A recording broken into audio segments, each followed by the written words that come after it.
Olá, galerinha do segundo ano do IFE aí de Pádua, beleza? Conforme combinado, nós vamos fazer aqui um resumo bem rapidinho sobre o assunto que nós falamos na aula dessa semana que tivemos, todas as segundas séries, tanto de automação, quanto de edificações, quanto de administração. O assunto que nós falamos foi sobre a independência das 13 colônias inglesas. Independência das 13 colônias vem a ser o que a gente fala hoje, mais ou menos assim, independência dos Estados Unidos, porque até então não eram Estados Unidos, eram apenas as 13 colônias inglesas. Lembrar então que ali a partir do século XVI e destacadamente no século XVII, houve a colonização daquela costa leste dos Estados Unidos, na verdade aquela partezinha dos Estados Unidos que é banhada pelo Oceano Atlântico, né?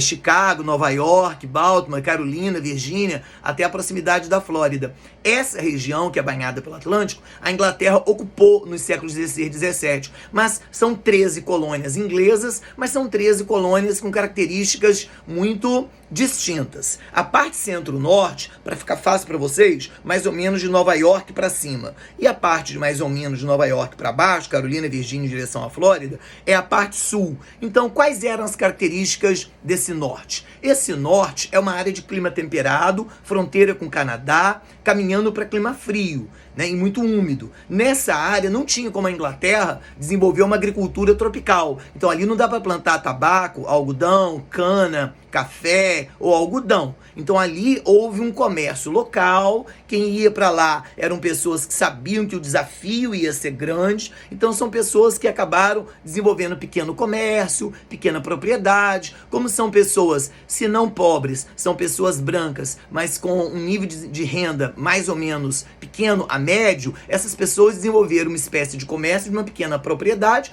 em que quem trabalha para ele é ele, a esposa dele, ou quando não é a esposa, são filhos, quando não são filhos, são agregados, a mão de obra é livre e na maioria das vezes recebe já num formato de pequenos amontoados em dinheiro, que logo logo você vai chamar isso de salário. Então ali a mão de obra é livre. Tá certo? A mão de obra é livre. E aí desenvolve-se um grupo comercial que logo logo você vai chamar de burguesia. Um grupo branco, inglês de origem, mas que muitas vezes até saiu da Inglaterra por diferenças em relação ao governo inglês, ou diferenças políticas, ou porque quer mesmo a ideia da prosperidade, quer mesmo fundar do outro lado uma possibilidade de uma nova vida, né? Eles vão para lá para povoar, eles não vão para lá para explorar. Eles promovem o povoamento e se fixam ali, e se sentem muito abençoados na linguagem religiosa por eles terem essa terrinha para eles trabalharem, ok? Então, nesse sentido ali, são mais autônomos, mais livres, né? Enquanto que o sul, ao contrário, caminhando em direção à Flórida, o sul, o clima é subtropical.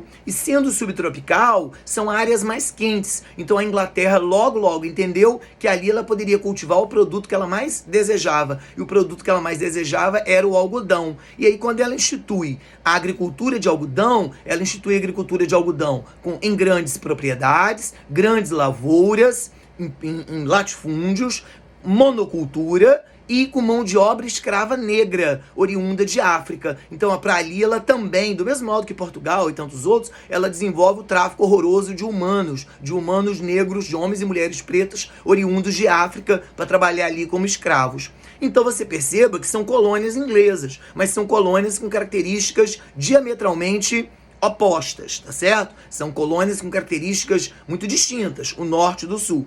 E mais, quando chega no século XVIII, como a Inglaterra, matéria então já apresentada antes, como a Inglaterra estava realizando a Revolução Industrial, a Inglaterra começou a praticar um arroxo, começou a praticar um controle, uma fiscalização, cobrança de impostos, cobrança de carga tributária sobre todas as colônias, particularmente o norte. E o norte nunca tinha sido vigiado, monitorado, controlado, tributado ou fiscalizado. Isso gera naturalmente uma onda, um processo de emancipação, de luta pela independência, que começa no norte, Nova York, Chicago, Baltimore, Cleveland, até a Pensilvânia, mas logo se contamina o sul também, porque chega um um ponto que a Inglaterra cria lei do chá, lei do selo, lei do açúcar. Explicamos tudo isso em sala de aula. E os colonos não se conformam com os abusos, com a abusividade dessa tributação. Isso gera um episódio conhecido como a jogada do chá ao mar, a festa do chá, The Boston Tea Party, e a Inglaterra quer ser ressarcida do chá que ela perdeu, e ela tributa uma violência de libras, né, de dinheiro em relação a todas as colônias. O resultado é o processo de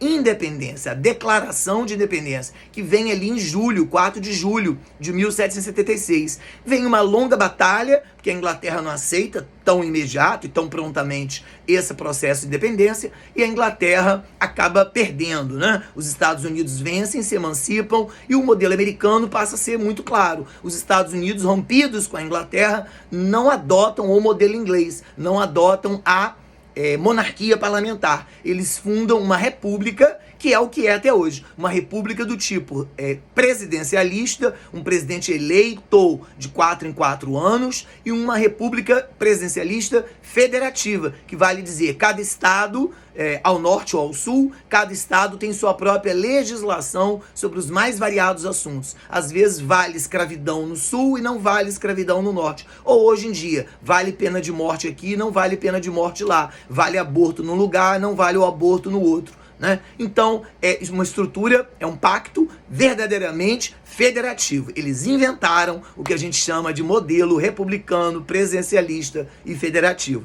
Beleza, galera? Em resumo, foi isso que nós falamos. Desde já, muito obrigado e bom estudo para vocês.